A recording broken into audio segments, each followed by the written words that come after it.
সমস্যা এখানে? সমস্যা হয়েছে আমরা জল পানা সরাতো জল নাই, কুয়া তো 3-4টা কুয়া থেকে 1 ফুটা জল নাই।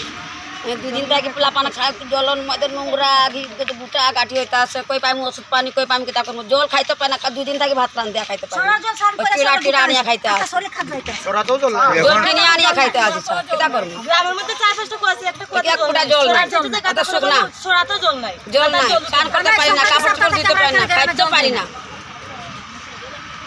এটা কোন জায়গা এটা? ওই যে আমরা বুয়াপাড়া, 4 নম্বর ওয়ার্ড। বুয়াপাড়া 4 নম্বর ওয়ার্ড। ওই যে নাম বিল্লো। জল যে দেয় তারা কি কোনো টাকা চায়? টাকা চাই। কত টাকা চাইছে?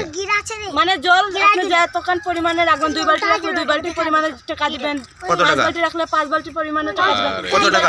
20 টাকা দিবেন, 100 টাকা রাখবেন, অত বড় একটা বাকেট দিব। তা আমরা তো আর গরিব মানুষ টাকা করবো, আমরা চাউল ডাল কিনা খাইতে আমরা সমস্যা, 8 টাকা দিয়ে জল কিনা খাইবো। এখানে কি টাকা দিয়ে জল কিনতে হয়? কিনতে হয়, কিন্তু আমরা কিনছি না কারণে আজকে আমরা গ্রামে জল নাই, সংক্রান্তির আগ থেকে আমরা গ্রামে জল দেয় না। এক মিনিট দিদি, ওই যে কিন্তু দেখা যায় প্রত্যেক কলসে 10 টাকা যদি না দেয় সেখানে গাড়ি নিয়ে জল যায় না। তো ওইটাতে আজকে ডিস্ট্রিক্ট প্রেসিডেন্ট সেখানে ডিপার্টমেন্টের ইঞ্জিনিয়ারদের সঙ্গে কথাও বলেছেন, এবং এটা যদি বিহিত ব্যবস্থা না করে, যে ব্যক্তি এইভাবে কোনো লুট করেছে টাকা জলের বিনিময়ে, তার বিরুদ্ধে ব্যবস্থা দেব, তাকে এই কাজটাকে যাতে বহিষ্কার করে